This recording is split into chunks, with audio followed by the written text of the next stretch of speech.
আপনারা দেখছেন একুশে টেলিভিশন।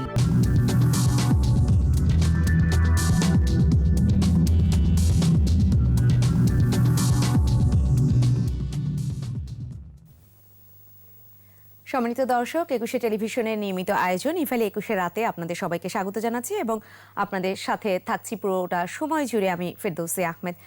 দর্শক, বাংলাদেশ ভারত শীর্ষ পর্যায়ের বৈঠক অনুষ্ঠিত হয়েছে, যে দিনটি আমরা পার করে আসলাম সেই দিনটি অর্থাৎ 17 ডিসেম্বর। বাংলাদেশের প্রধানমন্ত্রী শেখ হাসিনা ভারতের প্রধানমন্ত্রী নরেন্দ্র মোদীর সাথে ভার্চুয়াল বৈঠকে বাংলাদেশ এবং ভারতের সেই ঐতিহাসিক সম্পর্কের কথা বারবার উচ্চারণ করেছেন। এই দ্বিপাক্ষিক সম্পর্ক যে অনেক বেশি টেকসই সেই কথা উচ্চারিত হয়েছে এই বৈঠকের মধ্য দিয়ে। ভারত বাংলাদেশ সম্পর্কে প্রতিবেশী প্রাধান্য পাবে, এরকম বিভিন্ন যে উচ্চারিত হওয়া সেই সুদৃঢ় সম্পর্কের কথা, তার পাশাপাশি 7টি সমঝোতা স্মারক চুক্তি সই হয়েছে। এই বিষয়গুলো নিয়ে আজকে ইভালি একুশে রাতে আমরা আলোচনা করব এবং সেই আলোচনা আজকে আমরা হাসিনা মোদি বৈঠক এই শিরোনামেই করতে চাচ্ছি। সম্মানিত দর্শক, এই আলোচনা একই সাথে আপনারা দেখতে পাবেন আমাদের ফেসবুক পেজ www.facebook.com/2124 অনলাইনে। প্রতিদিনকার মতো আলোচনায় যাবার আগে পরিচয় করিয়ে দিব কাদেরকে পেয়েছি। স্টুডিওতে আমাদের আমন্ত্রণের সাড়া দিয়ে উপস্থিত হয়েছেন মোহাম্মদ জমির, সাবেক রাষ্ট্রদূত ও সাবেক প্রধান তথ্য কমিশনার। আমাদের সাথে যুক্ত রয়েছেন অধ্যাপক ডক্টর দেলোয়ার হোসেন, আন্তর্জাতিক সম্পর্ক বিভাগ, ঢাকা বিশ্ববিদ্যালয়, এবং আমাদের সাথে আরও যুক্ত রয়েছেন নুরুল ইসলাম হাসিব, বিশেষ প্রতিনিধি, বাংলাদেশ পোস্ট। আমি উপস্থিত সবাইকে স্বাগত জানাচ্ছি ইভালি একুশের রাতের আজকের এই আয়োজনে এবং সেই সাথে অবশ্যই ধন্যবাদ জানাচ্ছি এরকম একটি দিনে সময় দিয়েছেন ইভালি একুশের রাতে। আমি মোহাম্মদ জমির আপনাকে দিয়ে আলোচনাটা শুরু করতে চাই। এই যে টেকসই সম্পর্কের কথা বলা হচ্ছে, কিন্তু জনগণ যখনই দুই দেশের জনগণ, বিশেষ করে বাংলাদেশের জনগণের একটি প্রত্যাশার জায়গায় থাকে এরকম বৈঠকের কথা শুনলেই, সেটা হচ্ছে সবার আগে প্রাধান্য পায় তিস্তা সহ যে অভিন্ন নদীগুলো রয়েছে সেই পানি বন্টনের ব্যাপারে সবচেয়ে বেশি আগ্রহটা থাকে দেশের জনগণের। সেই প্রেক্ষাপটে এবারের এই ভার্চুয়াল বৈঠকেও সেই আগ্রহটাই জনগণের ছিল। কিন্তু বারবার যখন টেকসই সম্পর্কের কথা উচ্চারিত হয় তখন এক ধরনের প্রশ্ন উঠে আসে যে এই টেকসই সম্পর্কটা শুধুই কি সরকার পর্যায়ে সীমাবদ্ধ থাকলো কিনা, নাকি সেটা জনগণের পর্যায়ে গিয়েও পৌঁছাতে পেরেছে? অনেক ধন্যবাদ ফিরদৌসী। এবং আমি বিশেষ করে আজকে যদিও কয়েক ঘন্টা পার হয়ে গেছে, জি জি, আমরা বিজয় দিবস থেকে একটু দূরে চলে এসেছি, তবুও আমি প্রথমে আমার সবিনয়ে বলতে চাচ্ছি যে আমার সালাম জানাই বঙ্গবন্ধুকে। উনি ছাড়া আমাদের বিজয় দিবস হতো না, নিঃসন্দেহে। এবং এছাড়াও আমি স্মরণ করি শ্রদ্ধার সঙ্গে আমাদের যারা লক্ষ লক্ষ যারা মারা গেছেন এই যুদ্ধে তাদের প্রতি, এবং যারা অনেকেই মা বোন তাদের ইজ্জত খর্ব হয়েছে তাদের প্রতি।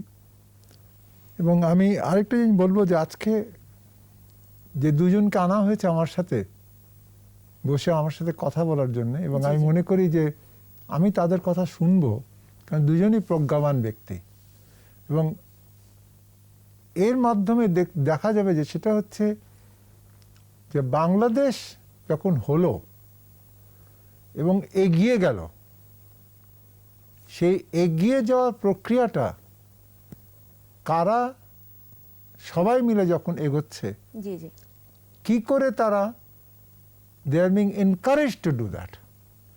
সবার মনে কিন্তু একটা ওই জিনিসটা দৃঢ়ভাবে বর্তমান, আমরা বাঙালি, আমাদেরকে এগিয়ে যেতে হবে। We are not a bottomless basket case, যেটা হেনরি কিসিঞ্জার বলেছিল। জি জি, এবং সেইটা এই 50 বছর পূর্তির উপলক্ষে এই যে পদ্মা সেতুর উদ্বোধন হলো ঠিক বিজয় দিবসের আগে, তার মাধ্যমে আমরা পরিচয় দিলাম পৃথিবীতে ওই যে মুক্তিযুদ্ধ হয়েছিল, দেশ স্বাধীন হয়েছিল, তার কারণে কিন্তু আজকে বাংলাদেশ অনেক এগিয়ে গেছে। এবং এই শুধু এগিয়ে গেছে না, এটা অত্যন্ত গুরুত্বপূর্ণ যে মোদি সাহেবের সাথে ভার্চুয়াল বৈঠক হবার আগের দিনে বেরোলো যে আমাদের ফরেন এক্সচেঞ্জ রিজার্ভ পাকিস্তানের ডবল। আমাদের $42 বিলিয়ন এখন foreign exchange reserve, and that is approximately double of that of Pakistan. Now, এখানে আমি এই যে ভার্চুয়াল মিটিংটা হলো দুই প্রধানমন্ত্রীর মধ্যে, ফেব্রুয়ারি মাসে আসার কথা ছিল মোদির এখানে, তারপরে কিন্তু উনি আসলেন না, যে এই যে কোভিড ভাইরাস হচ্ছে ইত্যাদি মহামারীর কারণে কিন্তু স্থগিত হয়ে গেল।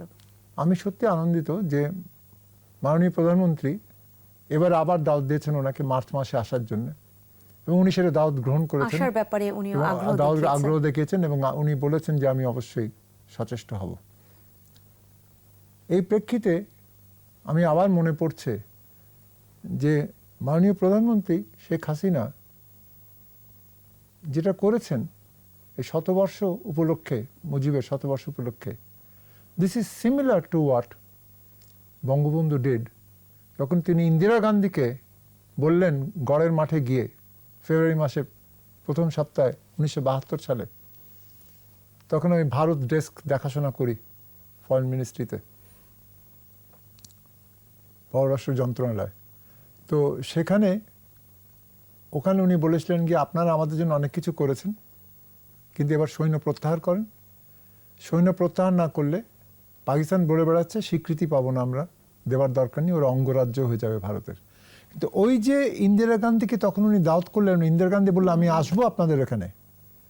17ই মার্চে ওনার জন্মদিন, সেটা খুব স্ট্রিক্টলি বলেছিলেন। 17ই মার্চে উনি জন্মদিন ওনার, উনি আসলেন, ইন্দিরা গান্ধী বললেন আমি আসবো, এবং তার আগে সব সৈন্য প্রত্যাহার হবে না। আমি এইখানে এটা বললাম, কারণটা হলো অন্য একটা কারণ, সেটা হচ্ছে যে 16ই ডিসেম্বর ভারতে নিউ দিল্লিতে তারা অত্যন্ত গাম্ভীর্যের সঙ্গে তারা ভারত যে জয় হয়েছে যুদ্ধে পাকিস্তানের বিরুদ্ধে সেটা উল্লেখ করেছে, তারা উদযাপন করেছে।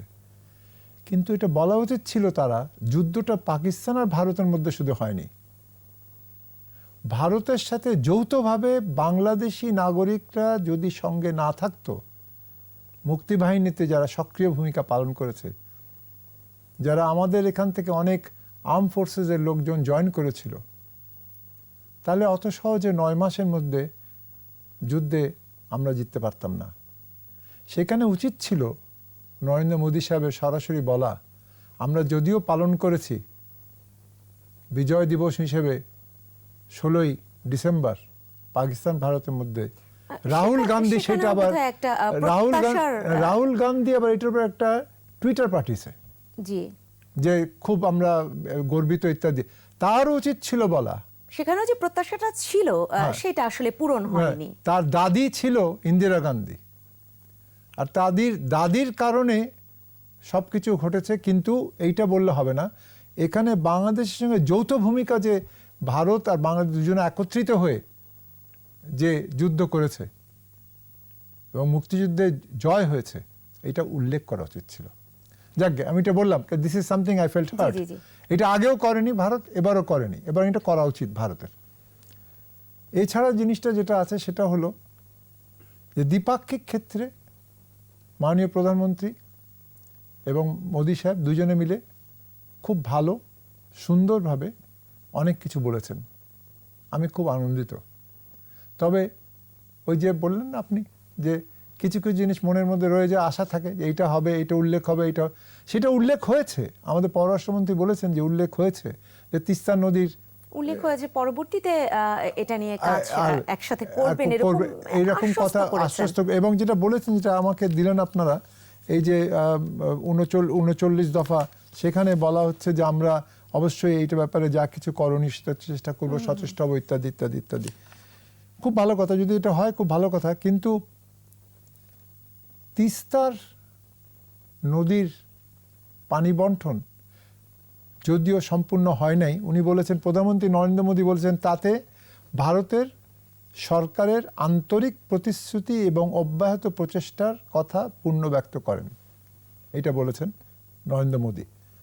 কিন্তু অন্য জিনিস বলা হচ্ছে যে মনু নদী, মহুরী, খেওয়াই, গুমতি, ধরালা আর দুধকুমার, এইগুলোর মধ্যে সম্পূর্ণ করার জন্য। কিন্তু জয়েন্ট রিভার্স কমিশনটা, এটা অত্যন্ত স্পর্শকাতর ব্যাপার আমি বলছি, কিন্তু জয়েন্ট রিভার্স কমিশনটা বাস্তবায়ন কল্পে, গ্যাঞ্জেস ব্যারাজ প্রজেক্টটার বাস্তবায়ন কল্পে জি, জি। অনেক কিছু করতে হবে যেগুলো কিন্তু প্রয়োজন। কারণ বাংলাদেশের তরফ থেকে মাননীয় প্রধানমন্ত্রী অনেক কিছু করছেন। তিনি বলছেন ঠিক আছে আপনারা আমাদের মাধ্যমে যেতে পারবেন ত্রিপুরায়, সেখানে বলা হয়েছে ত্রিপুরার মধ্যে কিন্তু ভারতের পক্ষ থেকে সেই প্রতিশ্রুতি আসলে দেয়া হচ্ছে, কাঁটাতারের বেড়ার কথা উল্লেখ করা হয়েছে, বাস্তবায়ন হচ্ছে না, সেখানেই আসলে প্রত্যাশা পূরণ হচ্ছে না। স্যার, আপনার কাছে আবারও ফিরবো, আমি একটু ঘুরে আসতে চাই অধ্যাপক ডক্টর দেলোয়ার হোসেন আপনার কাছ থেকে, যেটা বলছিলাম যে সেই টেকসই যে দ্বিপাক্ষিক সম্পর্ক, সেটা সরকার পর্যায়ে বারবার হচ্ছে কিনা, জনগণ তো আসলে সেভাবে সেই প্রত্যাশাও পূরণ হচ্ছে না এবং জনগণের মধ্যে সেই সম্পর্ক গড়ে ওঠা থেকে বারবারই সরে যাচ্ছে। এবং যেটা 1971 সালে দুই দেশের জনগণের মধ্যে, ভারতের জনগণও অনেক বেশি সাহায্য করেছিল এদেশের মানুষকে, কিন্তু এখন ভারতের জনগণও অনেক বেশি আগ্রহ হারিয়ে ফেলেছে, সেটা তাদের গণমাধ্যমেই প্রকাশিত হয়। তাদের গণমাধ্যমও সেই অর্থে আসলে এই ধরনের বৈঠকগুলোর খবরও সেভাবে তুলে ধরে না। সেক্ষেত্রে কি আসলেই মনে হচ্ছে যে জনগণের যে দ্বিপাক্ষিক সম্পর্ক, সেখান থেকে আমরা অনেক বেশি সরে যাচ্ছি কিনা? অধ্যাপক ডক্টর দেলোয়ার হোসেন। জি, ধন্যবাদ আপনাকে।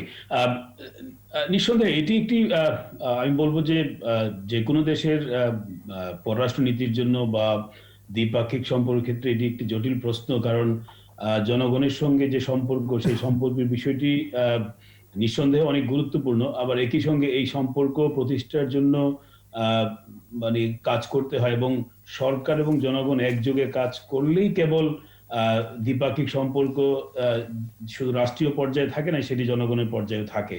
এবং এর প্রয়োজনীয়তা কিন্তু আপনার বাংলাদেশের দিক থেকে বা ভারতের দিক থেকে সবসময় উপলব্ধি করা হয়েছে এবং বলাও হয়েছে এবং অনেক পদক্ষেপ কিন্তু সেই দিক থেকে নেওয়া হয়েছে। যদি আপনি এবারের যে শীর্ষ বৈঠকটি, যেটি আমাদের মহান মুক্তিযুদ্ধ বিজয়ের মাসে অনুষ্ঠিত হয়েছে এবং পাশাপাশি আমরা জানি যে এই করোনা কালে অত্যন্ত কঠিন পরিস্থিতি মোকাবেলা করছে পৃথিবীর প্রায় সবগুলো দেশ, সেখানে বাংলাদেশ ভারত একটি শীর্ষ বৈঠক আয়োজন করেছে, যদিও সেটি ভার্চুয়ালি, কিন্তু সেটিও কিন্তু অত্যন্ত গুরুত্বপূর্ণ। কারণ দুদেশের সম্পর্কের মধ্যে যে এই যে যোগাযোগ এবং শীর্ষ পর্যায়ে যে ধরনের রাজনৈতিক সমঝোতা, সেটি কিন্তু আপনার ইতিমধ্যে ভারত বাংলাদেশ সম্পর্কের যে অনেক অর্জন আছে, সেই অর্জনগুলোকে আরো শক্তিশালী করতে সহায়তা করবে। পাশাপাশি যেই যেই যেই ধরনের ইস্যুস গুলোর ব্যাপারে বাংলাদেশের জনগণের প্রত্যাশা এবং ভারতের প্রত্যাশার মধ্যে গ্যাপ আছে, সেগুলো পূরণ করারও কিন্তু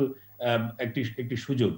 তো যেটি বলছিলেন যে এই যে জনগণের সঙ্গে যে সম্পর্কের ব্যাপারটি, সেটি নিঃসন্দেহে আমার মনে হয় যে ভারত বাংলাদেশ সম্পর্ক গত 10 বছরে যে জায়গাগুলোতে আপনার ভূমিকা রেখেছে এবং বিশেষ করে আমরা নিঃসন্দেহে বলতে পারি যেটি অত্যন্ত শক্তিশালী পর্যায়ে আছে। এটি আমরা বলছি একটা অংশীদারিত্বের সম্পর্ক। এখানে কৌশলগত বিষয় থেকে শুরু করে আপনার যে কানেক্টিভিটি কিংবা এমনকি যে আমরা যেটি দেখলাম যে এবার একটি খুব ঐতিহাসিক একটি মানে ঘটনা ঘটে, সেটি হচ্ছে যে আপনার 55 বছর পরে যে রেল যোগাযোগ যেটি ছিল এক সময় 65 সাল পর্যন্ত, সেই যোগাযোগটি পুনঃস্থাপন আবার চালু হলো, চালু হলো যে চিলহাটি এবং হলদিয়ার মধ্যে যে হ্যাঁ হলদিয়া সেই যে রেল লিঙ্কটি, এটি কিন্তু মানে আগেও হয়েছে বাস বা রেল লিঙ্ক আমরা জানি, কিন্তু এটির এক্সপানশন হচ্ছে এবং এর মাধ্যমে দু দেশের সম্পর্কের যে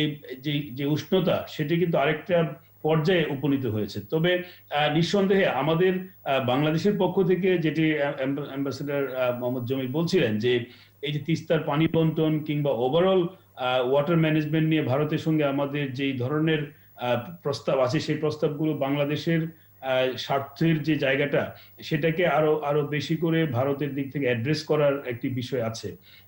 পাশাপাশি আমরা জানি যে এখানে সীমান্ত পরিস্থিতির বিষয়টি আছে এবং রোহিঙ্গা ইস্যু আছে। সবগুলো ইস্যু কিন্তু আবার আমরা লক্ষ্য করেছি যে যেই স্টেটমেন্টটি যৌথ ভাবে প্রকাশ করা হয়েছে, সেখানে কিন্তু প্রায় সব বিষয় আছে। মানে জনগণের আকাঙ্ক্ষাটাকে কিন্তু গুরুত্ব দেওয়া হয়েছে এবং অতীতেও দেওয়া হয়েছে। এখন এই আকাঙ্ক্ষাটা বাস্তবায়নের জন্য ভারতের দিক থেকে আরো এগিয়ে আসার একটা ব্যাপার আছে এবং সেটি কিন্তু ভারতের পক্ষ থেকে বারবার বলা হচ্ছে।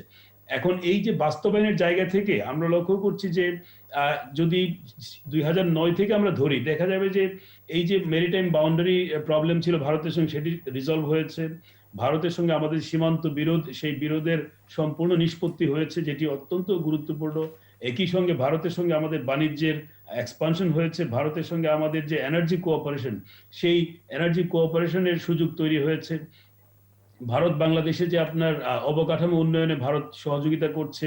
তো এই যে সম্পর্কের ক্ষেত্রটি কিন্তু অনেক বিশাল, এবং সেখানে অর্জনগুলো যেমন গুরুত্বপূর্ণ, পাশাপাশি যেখানে এসে আমরা হোঁচট খাচ্ছি, যেমন আমরা রোহিঙ্গা ইস্যুতে ভারতকে আরো বেশি আমরা আর সক্রিয়ভাবে চাচ্ছি।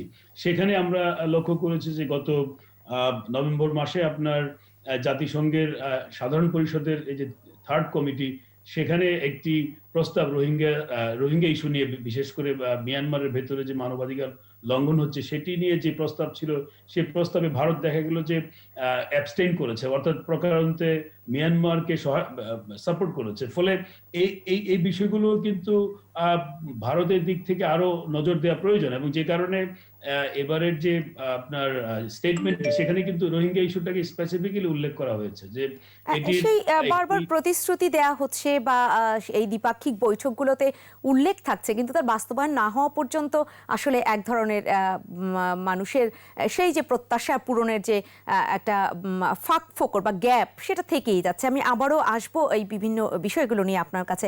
আর নুরুল ইসলাম হাসিব, আপনার কাছে আসতে চাই। অভিন্ন নদী, তিস্তা সহ যে 6টি অভিন্ন নদী, সেই নদীগুলোর এই ইস্যুতে ভারত একসাথে কাজ করবে এরকম প্রতিশ্রুতি রয়েছে, এবং আগামী মাসে যৌথ নদী কমিশন এরকম বৈঠক বসবে, কাজ হবে, এরকম কথাও শোনা যাচ্ছে। সেই ব্যাপারে আসলে আপনি কতটা আশাবাদী? ধন্যবাদ। আসলে মানে জমির স্যার এবং দেলোয়ার স্যার দুজন আলোচনা করছেন, তারা বিশেষজ্ঞ আর কি এই বিষয়ে। আমি আসলে রিপোর্টার হিসেবে যেভাবে দেখি আর কি সেটাই বলছি। মানে সেটা হচ্ছে, আপনার ধরুন দুই রাষ্ট্রপ্রধান যখন বৈঠক করেন, এই ধরনের বৈঠক, এবার এটা হচ্ছে virtually because of the pandemic, আপনার এটা অনলাইনে হচ্ছে, কিন্তু আদারওয়াইজ তো বৈঠকের মানে একই ধরনের নেচার হয়, তখন আসলে সব বিষয়গুলোই আলোচনা হয়, এটাই খুব স্বাভাবিক। কিন্তু এবারের এই বৈঠকটা আমার মনে হচ্ছে, এটার আমার যেটা মনে হয়েছে কভার করতে, যে আমি যেহেতু এটা কভার করেছি, মানে এটার স্টেজটা বা এটার থিমটা একটু অন্যরকম ছিল, টোনটা একটু ডিফারেন্ট ছিল। সেটা হচ্ছে আপনার এবার এই বৈঠকটা হচ্ছে এমন সময়, আপনি দেখবেন 17ই ডিসেম্বর আমাদের বিজয় দিবসের পরদিন আমরা স্বাধীনতার 50 বছর ঢুকছি। স্বাধীনতার 50 বছর মানে হচ্ছে ভারতের স্বীকৃতিরও 50 বছর, কারণ ভারত যুদ্ধের মধ্যেই স্বীকৃতি দিয়েছিল। প্লাস হচ্ছে বঙ্গবন্ধুর আপনার জন্ম শতবার্ষিকী চলছে। সো এই প্রেক্ষাপটের মধ্য দিয়ে এই সামিটটা হচ্ছে। এবং আপনি যদি দেখেন যে প্রাইম মিনিস্টার নরেন্দ্র মোদীর যে বক্তব্য, এবং সে কিন্তু আপনার সেই পুরো বক্তব্যটা যদি দেখেন, সেখানে কিন্তু এই কথাগুলি বেশি প্রাধান্য পেয়েছে। অন্যান্য ক্ষেত্রে আপনি যখন আমি এই সামিট তো অনেকগুলোই কভার করেছি, অনেকদিন থেকে যেহেতু কভার করছি, তখনকার বক্তব্যে অন্য ইস্যুগুলা বেশি থাকে। আপনার সেখানে পলিটিক্যাল ডাইমেনশন থাকে, সেখানে আপনার টেরোরিজম থেকে শুরু করে অনেক ডাইমেনশন আসে।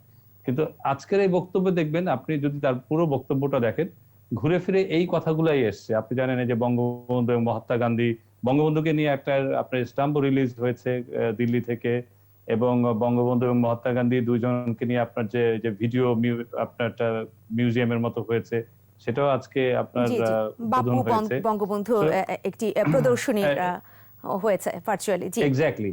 সো বিষয়টা হচ্ছে, টোনটা ছিল এরকম যে আপনি আমাদের যে ইতিহাসটা, মানে আমাদের যে একটা হিস্টোরিক যে রিলেশন, যে লিঙ্ক, সেটাকে রিভাইভ করা, যেটা হচ্ছে আমাদের ফিউচারকে গাইড করবে সম্পর্কে।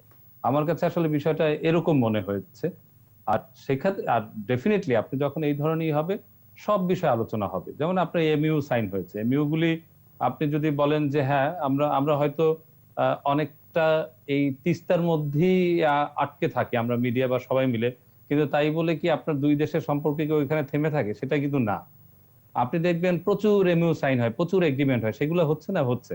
যেমন আজকে এই এমইউ এর মধ্যে কিছু আছে কুইক ইম্প্যাক্ট প্রজেক্ট, আপনার এটা কিন্তু অনেক দিন থেকে চলে। মানে সেটা কিরকম, ফর এক্সাম্পল আপনি দেখবেন বরগুনার মানুষ আপনার নিরাপদ পানি নাই, তো সেখানে আপনার ধরেন 5 কোটি টাকা মূল্যের যদি আপনি প্রজেক্টটা করে দেন, ইআরডির মাধ্যমে দিলে খুব দ্রুত সেই টাকাটা দিয়ে আপনার প্রজেক্টটা ওখানে হয়ে যাবে। সেরকম জি, যেমন জি, জি। বরিশালে আপনার ওই যে সলিড ওয়েস্ট ম্যানেজমেন্টের এরকম একটা প্রজেক্ট হয়েছে, তো সেরকমও কিছু আপনার কাজ হচ্ছে, সেটা বিষয়। কিন্তু আমরা মোটা দাগে যেহেতু আপনার এই যে পানির বিষয়টা, বিশেষ করে আমরা তিস্তা, আমরা কিন্তু আবার আপনি যে ওই যে জনগণের যে কথা বলছেন, একটা জিনিস আপনার মানতে হবে, ভারত বাংলাদেশ সম্পর্কে আপনি জনগণকে, আমরা যে জনগণটা যেভাবে মিন করি সেটা আপনি কখনোই স্যাটিসফাই করতে পারবেন না, বিকজ এর মধ্যে একটা পলিটিক্যাল ন্যারেটিভ, পলিটিক্যাল ডাইনামিক্স আছে, তাই না? এর মধ্যে একটা রাজনীতি আছে। এখানে কিন্তু দেখবেন কিছু রাজনৈতিক দল, তারা কিন্তু দিনের শেষে আপনার তাদের বক্তৃতায় কিন্তু তারা এই যাই হোক না কেন, তারা ভারতের বিরুদ্ধে বা এই এন্টি ইন্ডিয়া এক ধরনের সেন্টিমেন্ট নিয়ে তারা কাজ করে। তো সেই কারণে আপনার, তো তাদের যারা ফলোয়ার, তাদের যারা সাপোর্টার, তারাও হচ্ছে তখন এই বিষয়গুলিকে আপনার নিয়ে হইচই করে। সো আপনার ওইটা একটা বিষয় কাজ করে, এটা ভারত, যেটা অন্য দেশের সাথে কাজ করে না, যেটা ইভেন চায়নার সাথে কাজ করে না, আমেরিকার সাথে কাজ করে না, অন্য কোনো দেশের সাথে কাজ করে। এটা আমি নিজে রিপোর্টার হিসেবে কভার করতে যেয়ে দেখেছি এই জি, জিনিসগুলো জি। আপনার অনেক হয়। আর হয়তো খুবই সিম্পল একটা জিনিস হচ্ছে, সেটাকেও আপনার অনেক সময় অন্যভাবে দেখা হয়। সো আর ডেফিনেটলি আপনার এখানে আপনার, সো আমি যে জন্য বলছি যে অন্য যে বিষয়গুলি, সব বিষয়ে আলোচনা এসছে, কিন্তু আলোচনাগুলো কিন্তু মূলত আগে যা ছিল সেটাই আপনার পুনর্ব্যক্তর মতো আর কি। যেমন রোহিঙ্গা নিয়ে যে কথাগুলি আপনার ভারত বলছে, সেটাই কিন্তু আবার বলছে এখানে, তাই না? আপনার তিস্তা নিয়ে যে কথা বলছে যে হ্যাঁ তারা তাদের ওইখানে তাদের যে একটা কনস্টিটিউশনাল অব্লিগেশন, সেই জিনিসটাই কিন্তু তারা আবার বলছে। এই নদী নিয়েও, নদীর যে আপনার এই যে 6টা নদীর যে কথা বললেন, এটা কিন্তু পানি সম্পদ মন্ত্রণালয়ের 2 সচিব পর্যায়ে বৈঠক থেকে এটা এসছে, এবং সেটা প্রোগ্রেস করে, এবং বেসিক্যালি আপনার যখন সামিট লেভেলে আসে তখন কিন্তু এই বিষয়গুলো আগে ব্যাকগ্রাউন্ড অনেক হয়ে হয়ে তারপর আসে সামিটে। যেমন আজকে একটা নতুন একটা প্রপোজাল, যেটা নতুন না যদিও, আপনার এই ভারত, মিয়ানমার এবং থাইল্যান্ডে একটা রাস্তা হচ্ছে, যেটা বাংলাদেশ সম্পৃক্ত হওয়ার জন্য প্রস্তাব দিয়েছে। কিন্তু এটা ভেরি প্রধানমন্ত্রী ইন্টারেস্টিং, এবার সেই প্রস্তাবনাটা দিয়েছেন। জি। হ্যাঁ, কিন্তু এই মুহূর্তে কিন্তু খুব ডিফিকাল্ট সম্পৃক্ত হওয়া, কারণ হচ্ছে এই রাস্তাটা অনেক পুরনো কনসেপ্ট ছিল, এবং তখন আপনার আপনি জানেন যে তখন যখন বিএনপি ক্ষমতায় ছিলেন, তৎকালীন প্রধানমন্ত্রী খালেদা তখন জিয়া সেটাকে বাংলাদেশকে প্রত্যাখ্যান এই করেন। প্রস্তাব দেয়া হয়েছিল, বাংলাদেশ হ্যাঁ, তখন এই তারা প্রস্তাব পায়নি। গ্রহণ তো করেনি। এখন যেহেতু বাংলাদেশ আপনার স্ট্র্যাটেজিক কারণে খুব ইন্টারেস্ট নিচ্ছে মিয়ানমার প্রতি, তো বাংলাদেশ এখন এই 3 দেশকে রাজি করানোর জন্য কাউকে না কাউকে বলতে হবে। তো ডেফিনেটলি ভারত তার ভালো বন্ধু, তো ভারতকে বলেছে। এখন ভারত যদি কনভিন্স করতে পারে, কিন্তু মিয়ানমার হয়তো এই সময়ে কনভিন্স হয় কিনা সেটা আমাদের স্যাররা ভালো বলতে পারবেন, যে আসলে এই সময় তারা কতটা আপনার ওপেন মাইন্ডেড করবে, সেটা দেখার বিষয়। কিন্তু এই প্রসেসে যখন আমরা ঢুকতে পারি, যে কানেক্টিভিটি কিন্তু খুবই গুরুত্বপূর্ণ, এবং আপনি দেখেন যে বিশ্বের যেসব দেশের মধ্যে কানেকশন ভালো, কানাডা ইউএস এর কানেকশন ভালো, তার ব্যবসা বাণিজ্য ভালো, কিন্তু সম্পর্ক, কিন্তু বাংলাদেশে যখন আপনার ভারত বাংলাদেশে যখন এই রেল লাইন ওপেন হয়, যখন বর্ডার ওপেন হয়, তখন কিন্তু আমাদের এখানে অনেক প্রশ্ন আসে যে আমরা কি লাভ হব বা কি হব। আমি বললাম যে এই সম্পর্কটা এর মধ্যে একটা পলিটিক্যাল ডাইনামিক্স আছে, দ্যাটস জি। ওয়াই আপনি অনেক কিছু আসলে অনেকগুলো সমঝোতা, স্মারক, চুক্তি সইয়ের মধ্যে দিয়ে সম্পর্ক তো আসলে দৃঢ়ই হয়। তারপরে বন্ধু রাষ্ট্র, প্রতিবেশী রাষ্ট্রের কাছে প্রত্যাশাটাও অনেক বেশি থাকে। সেই হিসাবে আরো কয়েকটি ইস্যু নিয়ে নিশ্চয়ই আমি আলোচনায় ফিরবো, তার আগে আমাকে একটি বিরতি নিতেই হচ্ছে। সম্মানিত দর্শক, ইভালি 21 রাতে সময় হয়েছে একটা ছোট্ট বিরতি, নিশ্চয়ই আমাদের সাথে থাকবেন।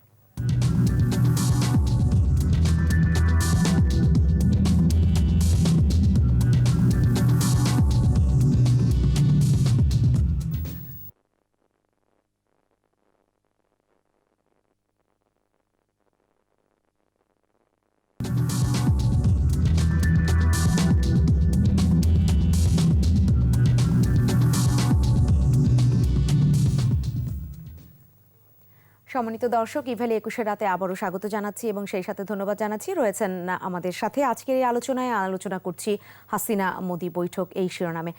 মোহাম্মদ জমির, আপনার কাছে ফিরবো, রোহিঙ্গা ইস্যু নিয়েই ফিরতে চাই এবার। 1971 সালে গণহত্যা হয়েছিল বাংলাদেশে, এবং সেই গণহত্যার কারণে সেই যে এক ধরনের মানবিকতা ভারত দেখিয়েছিল, এখানে গণহত্যা হচ্ছে, মানুষকে মেরে ফেলা হচ্ছে, যখন রাখাইন রাজ্যে এ ধরনের ঘটনা ঘটছে, সেখানেও তো গণহত্যা হয়েছে, কিন্তু সেই ব্যাপারটিতে ভারতকে আসলে সেই অর্থে আমরা পাশে পাচ্ছি না। বিভিন্ন সময়ে যেটা জাতিসংঘের সাধারণ পরিষদে যখন আমরা আশা করি, হয়তো ওই যে আবারও বলছি, প্রত্যাশার জায়গা যখন থাকে যে ভারতের কাছ থেকে আমরা সেই সমর্থনটা পাবো, তখন ভারত একদম নিশ্চুপ থেকে যাচ্ছে, যে সমর্থনটা আলটিমেটলি আসলে চলে যাচ্ছে মিয়ানমারের পক্ষে। তো সেখানে কি আসলে এই মানবিকতাকে ছাপিয়ে ভূ রাজনীতি কি মুখ্য হয়ে উঠছে? ভূ রাজনীতির চেয়ে আমি বলবো দ্বিপাক্ষিক রাজনীতি বেশি গুরুত্ব পাচ্ছে এখন। এই যে এখানটা দিয়েছে 33 নম্বর প্যারাগ্রাফে, যে প্রধানমন্ত্রী নরেন্দ্র মোদী মিয়ানমারের রাখাইন রাজ্য থেকে জোরপূর্বক বাস্তুচ্যুত 1.1 মিলিয়ন মানুষকে আশ্রয় ইত্যাদি বলা হয়। তারপর বলছে উভয় প্রধানমন্ত্রী তাদের নিরাপদ, দ্রুত ও টেকসই প্রত্যাবর্তনের গুরুত্বের কথা পুনর্ব্যক্ত করেছিলেন। কিন্তু পুনর্ব্যক্ত করা আর সে প্রস্তাবটাকে মিয়ানমারে চাপ সৃষ্টি করা দুটো জিনিস, ডিফারেন্ট জিনিস। মিয়ানমারে তাদেরকে যদি 3টে দেশ, ভারত, চায়না আর রাশিয়া,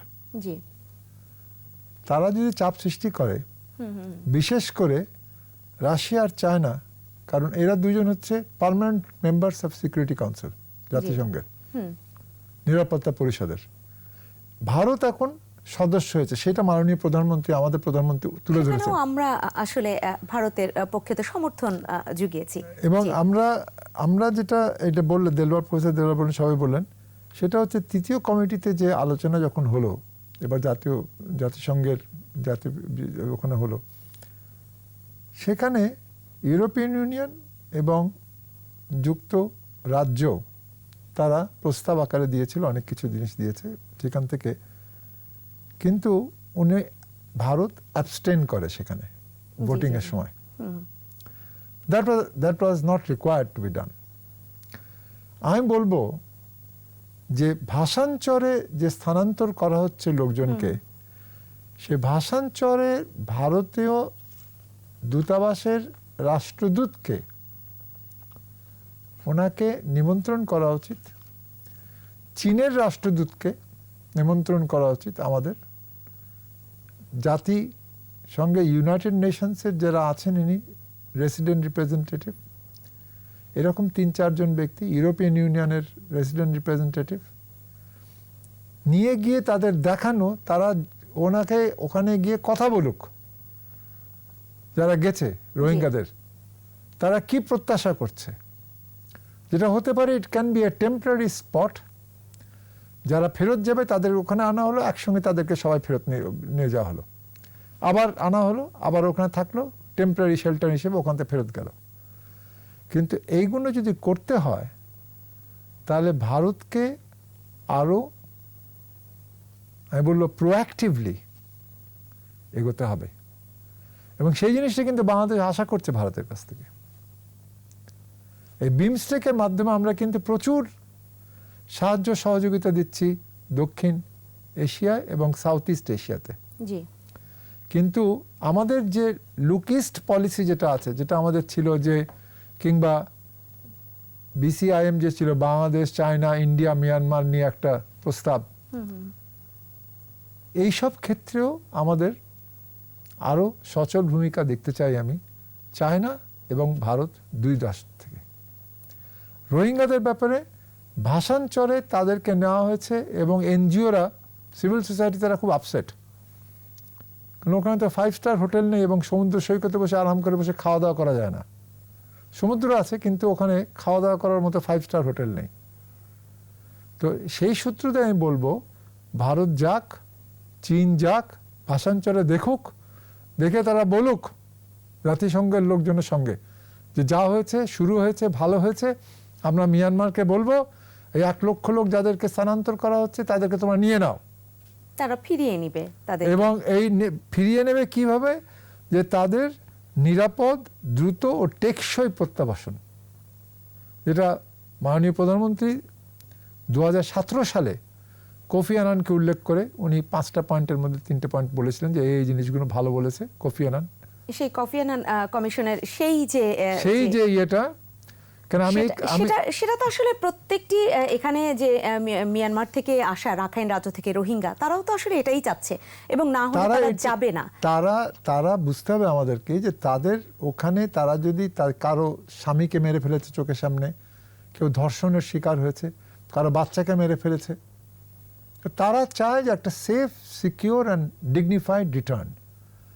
আমি বলি, এই কারণটা বলছি আমি, 1972 সালে জি এপ্রিল মাসে প্রিন্স সাদরুদ্দিন আগা খান, তখন UNHCR এর উনি চিফ, তিনি ঢাকায় আসলেন এপ্রিল মাসে 72 সালে। বঙ্গবন্ধু জানতেন, আমার সাথে ওনার পরিচয় ছিল। উনি আমাকে বলেন, তুই যা এয়ারপোর্ট থেকে নিয়ে আয়।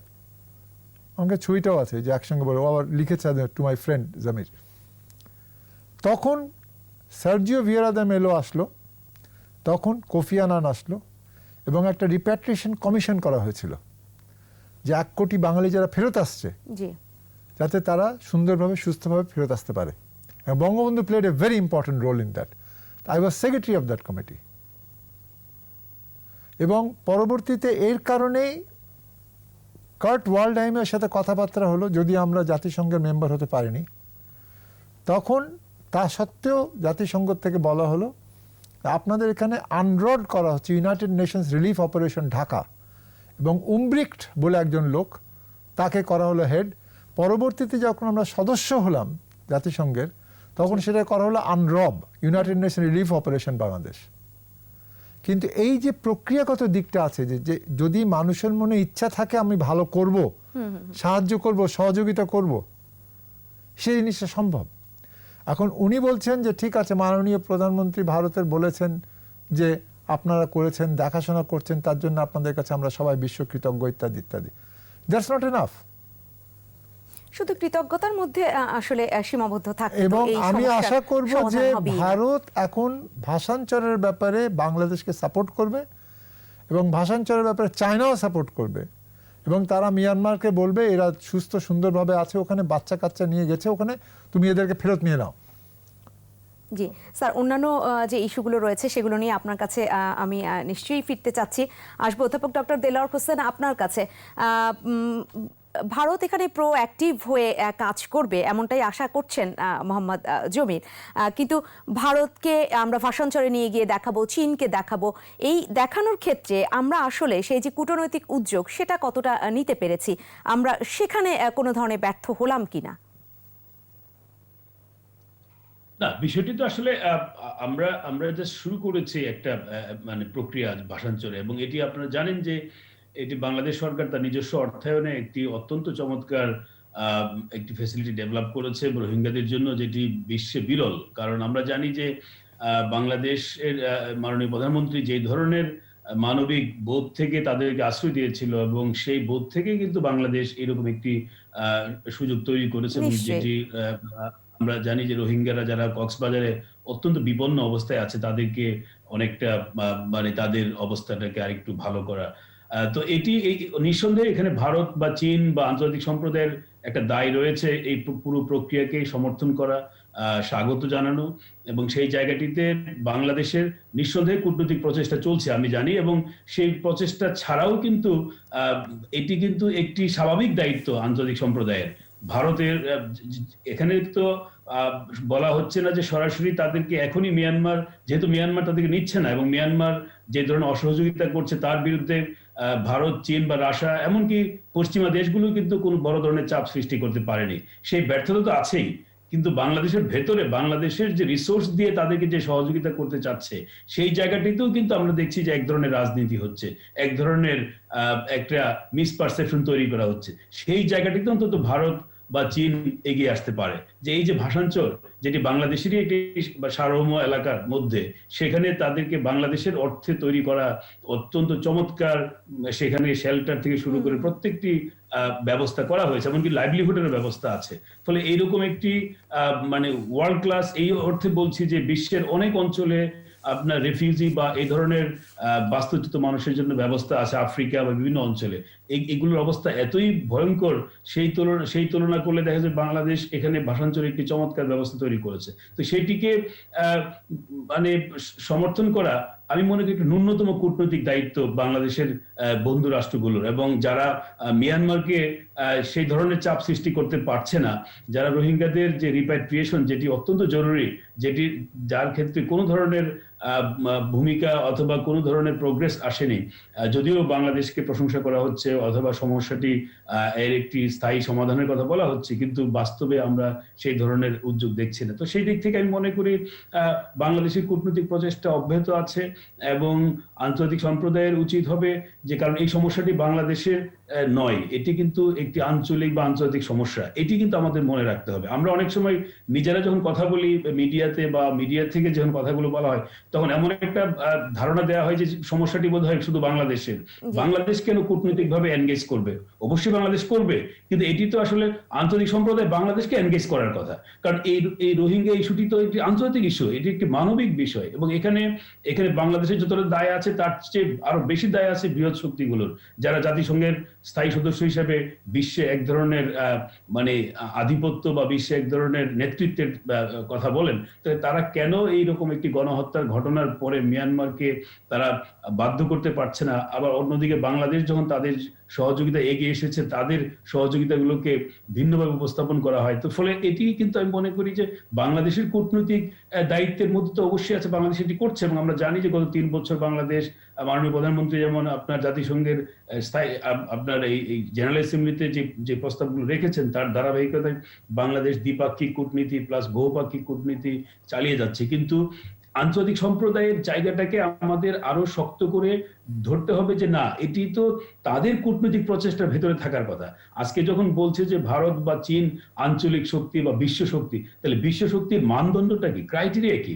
যেখানে মিয়ানমারের মতো একটি অত্যন্ত মানে চীনের প্রতিবেশী রাষ্ট্র, ভারতের প্রতিবেশী রাষ্ট্র, এই রাষ্ট্রটির ভেতরে যখন গণহত্যা মানে চলে, তখন তাদের দায়টা কি তাহলে?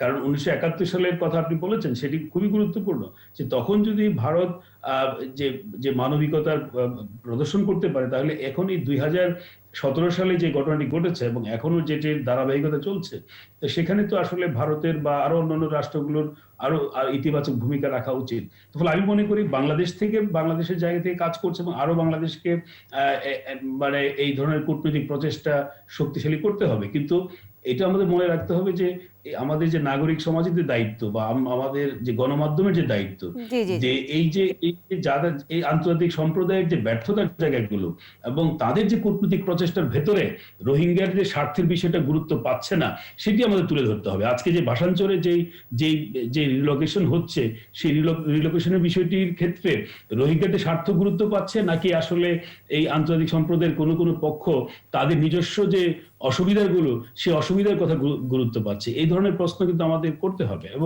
এবং চীন, ভারত বা এই রাশিয়া, এই রাষ্ট্রগুলোকে তাদের এই যে কূটনৈতিক যে অবস্থান, মানে মিয়ানমারের রিপ্যাট্রিয়েশনের ক্ষেত্রে তারা ব্যর্থ হলেও বাংলাদেশের ভেতরে রোহিঙ্গাদের যে একটি রিলোকেশন করছে, সেখানে সমর্থন করতে কোনো অসুবিধা নেই, এবং তাদেরকে আমাদের সেটি বলতে হবে, রাষ্ট্রকে বলতে হবে, আমাদের জনগণকে সেটি বলতে হবে। আমরা এই ধরনের আলোচনা আমাদের আরো করণীয় রয়েছে। নুরুল ইসলাম হাসিব, আপনার কাছে আসবো। সীমান্ত হত্যা নিয়ে পররাষ্ট্রমন্ত্রী, বাংলাদেশের পররাষ্ট্রমন্ত্রী বলেছেন আজকে যে সীমান্তে হত্যা এটা দুদেশের সম্পর্কে একটি কলঙ্ক তৈরি করছে।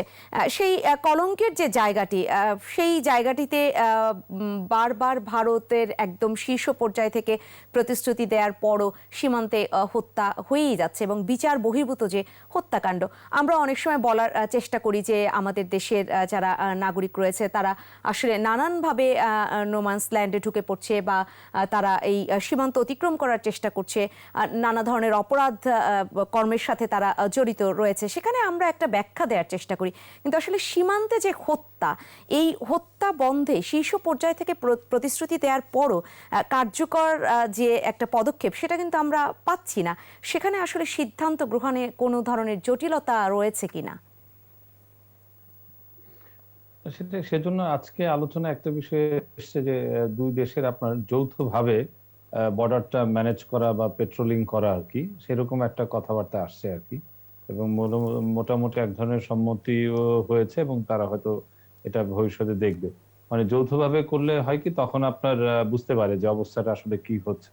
এবং আপনি যেটা বললেন যে এখানে কিছু যে ক্রিমিনাল অ্যাক্টিভিটিস হয়, সেটা আজকে পররাষ্ট্রমন্ত্রীও আপনার তার ব্রিফিং এ তিনি বলছিলেন যে কিছু ক্রিমিনাল এরকম হয় যে কিছু বাংলাদেশি ওখানে আছেন, তারা এরকম অবৈধ ব্যবসা করেন এবং তারা অস্ত্র এবং বোমা, পররাষ্ট্রমন্ত্রী যেটা সবাই ইউজ করেছেন, বোমা নিয়ে ঢুকে পড়ে ভেতরে। সো ভারতে অনেক ভেতরে ঢুকে পড়ে, তখন আপনার ডিফেন্সের জন্য অনেক সময় হয়তো গুলি করে, এরকমও সে কিছু ক্ষেত্রে সে বলেছে। আবার সে এটাও বলেছে যে এটা আসলে একজন মানুষকে যেরকম যিনি প্রশ্ন করেছিলেন তিনি প্রশ্ন করেছিলেন যে এটা কি আপনাকে ফ্রাস্ট্রেট করে না, সে বলছে হ্যাঁ আপনাকে যদি করে আমাকেও ফ্রাস্ট্রেট করবে, আমি বাংলাদেশের নাগরিক সেই হিসেবে ইস্যুটাকে আমাকেও ফ্রাস্ট্রেট করে। কিন্তু এটা নিয়ে তার আলোচনা হয়েছে এবং বেসিক্যালি জোর দিয়েছে যে আপনার যৌথভাবে বর্ডারটাকে কিভাবে ম্যানেজ করা যায় তার উপরে। কারণ যেহেতু আপনার সর্বোচ্চ জায়গা থেকে এক ধরনের ঘোষণা যেটা আপনি বললেন সেটা আসছে, এবং আজকেও যেটা বলছেন আর কি, আজকেও যদি আপনি যৌথ বিবৃতিতে দেখেন যে দু দেশের মধ্যে কিন্তু আলোচনা এটা আছে যে তারা কিভাবে এটাকে, মানে তাদের কমিটমেন্টটা আছে যে এটাকে শূন্যে নামিয়ে আনা আর কি। তারপরেও যেহেতু হচ্ছে, আপনার একটা বিষয় হচ্ছে যে আপনি এমনি যদি ট্রেন্ড দেখেন তাহলে আগের চেয়ে এটা কমেছে, উইচ ইজ ট্রু। কিন্তু এখানে তো একজন মৃত্যু কাম্য নয় আর কি কোনোভাবে, বিশেষ করে আমাদের এই বর্ডারটা। কারণ আপনি জানেন যে বেসিক্যালি আপনার 2009-এর পরে যখন আপনার প্রধানমন্ত্রী শেখ হাসিনা ক্ষমতা আসলেন, তখন তার আগে ভারতের কিছু কনসার্ন ছিল যে তাদের অভ্যন্তরীণ কিছু আপনার বিচ্ছিন্নতাবাদী কিছু আপনার সন্ত্রাসী লোকদের এদিকে আশ্রয় দেওয়া হতো, যেটা কিন্তু আর হচ্ছে না। সো এই দিক থেকে আপনার এটা কমপ্লিটলি আপনার নিরাপদ একটা জায়গা। সো সেক্ষেত্রে আর মনে হয় না যে এই বর্ডারটা আপনার আপনার এভাবে আরো বেটার ম্যানেজ হওয়ার সুযোগ আছে। এবং সেজন্যই হয়তো আমার মনে হয় যে আপনার এই সিদ্ধান্তটা বা এই আলোচনায় যেটা আসছে যে যৌথভাবে দুই ফোর্স মিলে যদি কাজ করতে পারে বর্ডারে, সেক্ষেত্রে হয়তো আপনার ইমপ্লিমেন্টেশন, যেটা আপনি বলছেন যে এটাকে যে ঘোষণাটাও ইমপ্লিমেন্ট হচ্ছে না, তখন এটা হয়তো আপনার ইমপ্লিমেন্টেশন হওয়ার চান্সটা বেড়ে যাবে।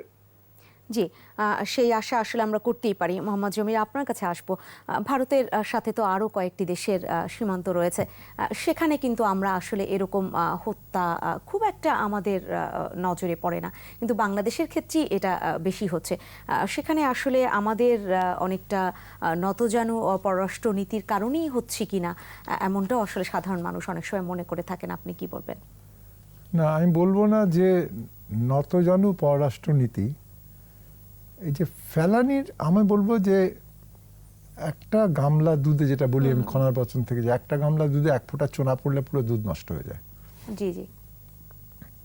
এখন এই যে ফেলানির যে মৃত্যুটা হলো, সে তো ভারত ছেড়ে বাংলাদেশে ঢুকছে, একদম ঝুল ছিল কাটা, এবং সে ওই তারার জালের বেড়ার ওপরে তার শরীরটা ঝুলেছিল, সেটা সরাতে দেয়নি। আমি মনে আছে, আমি জিজ্ঞেস করেছিলাম, আমি গেছিলাম একবার একটা মিটিংয়ে দিল্লিতে, ওখানে আমি কয়েকজনকে জিজ্ঞেস করেছিলাম আমাকে এটা বলো যে ভারত থেকে কি লোক ইউরোপে ঢুকছে না? হাজার হাজার লোক ঢুকেছে, যেরকম বাংলাদেশ থেকেও ঢুকেছে, ভারত থেকেও ঢুকেছে, ফিলিপিন্স থেকে ঢুকেছে, চায়নার থেকেও ঢুকেছে, সব জায়গা থেকে ঢুকেছে। এখনো তো মাইগ্রেন্ট যাওয়ার চেষ্টা করছে, তাই না, গ্রিস হয়ে, টার্কির থেকে। কিন্তু তাদের উপরে তো গুলি চালানো হচ্ছে না। তোমরা গুলি চালাবে কেন?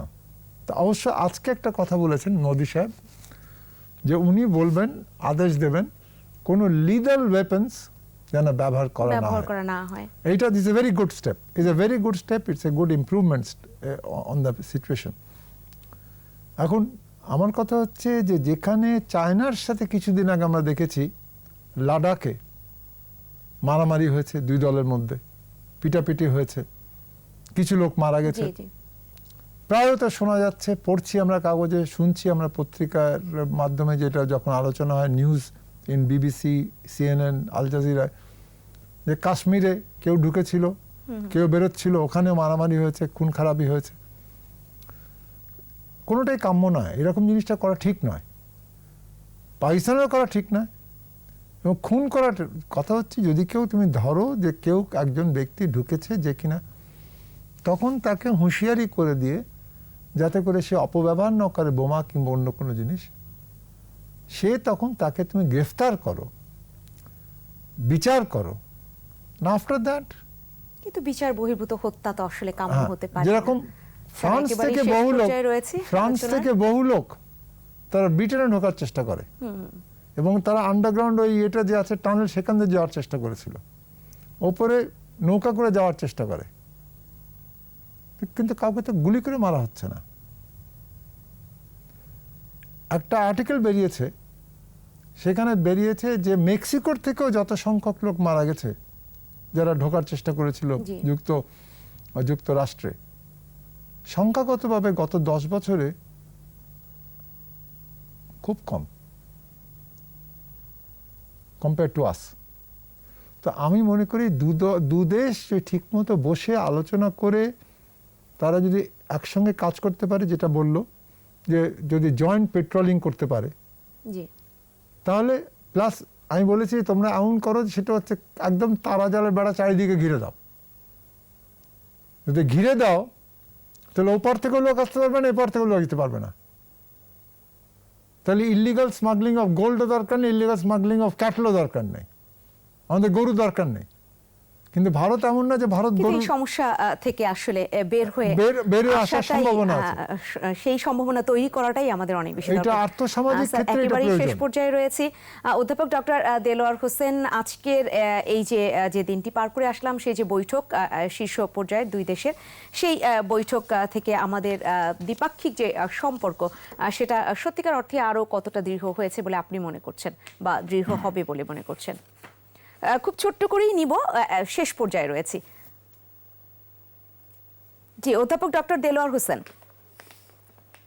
জি, এই বৈঠকটিকে আমি খুবই গুরুত্বের সঙ্গে দেখি এবং বিশেষ করে যে পরিস্থিতিতে হয়েছে এবং বাংলাদেশ ভারতের মধ্যে যে সম্পর্কটা সেটাকে আরেকটা পর্যায়ে নেওয়ার জন্য সেটি অনেক গুরুত্ব বহন করে এবং আমি অনেক আশাবাদী, কারণ ভারতের সঙ্গে আমাদের যে এই কিছু ইস্যু যেটা আমরা আলোচনা করেছি এবং তার বাইরে যে আরো একটা বড় বাস্কেট আছে, মানে একটি বহুমাত্রিক সম্পর্ক, এবং বহুমাত্রিক সম্পর্কটাকে নির্দিষ্ট 2টি ইস্যু দ্বারা বিবেচনা করার সুযোগ নেই। সেখানে আমাদের সবগুলো ইস্যুকে বিবেচনা করে তারপরে আমাদের এক ধরনের পারসেপশন তৈরি হতে পারে। কিন্তু তারপর আমি মনে করি যে আমরা অনেক আশাবাদী এবং যে বিষয়গুলোর ব্যাপারে বাংলাদেশের মানুষের প্রত্যাশা আছে, সরকারের প্রত্যাশা আছে, এবং সেখানে কিন্তু এক ধরনের সরকার এবং জনগণের প্রত্যাশার মধ্যে কিন্তু মিল আছে এবং সেই জায়গা থেকে সরকার কাজ করছে। আমি মনে করি যে ভবিষ্যতে এই কূটনৈতিক প্রক্রিয়া সবসময় একটি দীর্ঘসূত্রিতা আছে এবং সেই প্রক্রিয়ার মধ্য দিয়ে সম্পর্ক আরো শক্তিশালী হবে,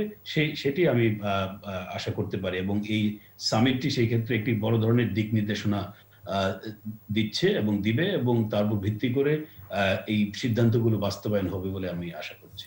অসংখ্য ধন্যবাদ। নুরুল ইসলাম হাসিব, আপনার কাছে জানতে চাইব, অনেকগুলো পজিটিভ ইস্যু, তার পাশাপাশি আরো অনেকগুলো প্রত্যাশা, সব মিলিয়ে এই বৈঠকটি আসলে কতটা সম্পর্ককে সত্যিকার অর্থে দৃঢ় করতে পেরেছে? যে কোনো বৈঠকে আপনার সম্পর্ক একটু সামনের দিকে একটু একটু করে এগিয়ে নেয় এবং ভারত বাংলাদেশ, আপনার যে একটা কথা আছে যে আপনি বন্ধু পরিবর্তন করতে পারেন কিন্তু প্রতিবেশী তো প্রতিবেশী, সে থাকবেই আর কি। তো ভারত বাংলাদেশের এই সম্পর্ক এবং এটা এমনই সম্পর্ক যেটা স্যার বললেন যে এর কিন্তু যেমন আমরা আজকে যে আলোচনা করলাম তারপর কিন্তু অনেক কিছুই আলোচনা মানে আসেনি। ফর এক্সাম্পল বাণিজ্য, হ্যাঁ, তো এরকম বিষয়, এটা একটা বহুমাত্রিক সম্পর্ক, অনেক বড় একটা সম্পর্ক, যেটা আসলে ছোট এত অল্প পরিসরে সেই আলোচনাগুলো আসলে করা সম্ভব হয়। এই সম্পর্কের বেসটা হচ্ছে 1971 এবং 1971 এর যে ভ্যালুজ, যে আদর্শ, সেটা যদি আপনি ধারণ করে এবং যেটা আজকে আমি যেটা প্রথম বলছি যে এই মিটিংটা হচ্ছে তার একটা রিভাইভাল আর কি, নতুন করে একটা পুনর্জাগরণ, তাহলে আপনি সামনের দিকে আমার মনে হয় এগিয়ে যাওয়াটা আপনার আরো অনেক সহজ হবে এবং সেটাই আসলে আমাদের সবারই কাম্য আর কি। সামনে নতুন নতুন করে আমাদের সমস্যাগুলোই সমাধান হবে। নিশ্চয়ই এখানেও আসলে সেই প্রত্যাশাটাই থাকবে আমাদের। অসংখ্য ধন্যবাদ নুরুল ইসলাম হাসিব, আপনাকেও মোহাম্মদ জমির, আপনাকেও অসংখ্য ধন্যবাদ, আজকে সময় দিয়েছেন ইভ্যালি 21-এর রাতে। সম্মানিত দর্শক, আপনাদেরকেও ধন্যবাদ জানাচ্ছি। ইভ্যালি 21-এর রাতে ছিলেন এতক্ষণ আমাদের আলোচনায়। আজকে আমরা আলোচনা করলাম হাসিনা মোদি বৈঠক, ভারত এবং বাংলাদেশের যে দ্বিপাক্ষিক সম্পর্ক, সেই সম্পর্কটা আরও অনেক বেশি টেকসই হোক, সেই প্রত্যাশা আসলে থাকবে এবং সেই প্রত্যাশা নিয়েই শেষ করছি ইভ্যালি 21-এর রাতের আজকের আলোচনা। ভালো থাকবেন, শুভরাত্রি।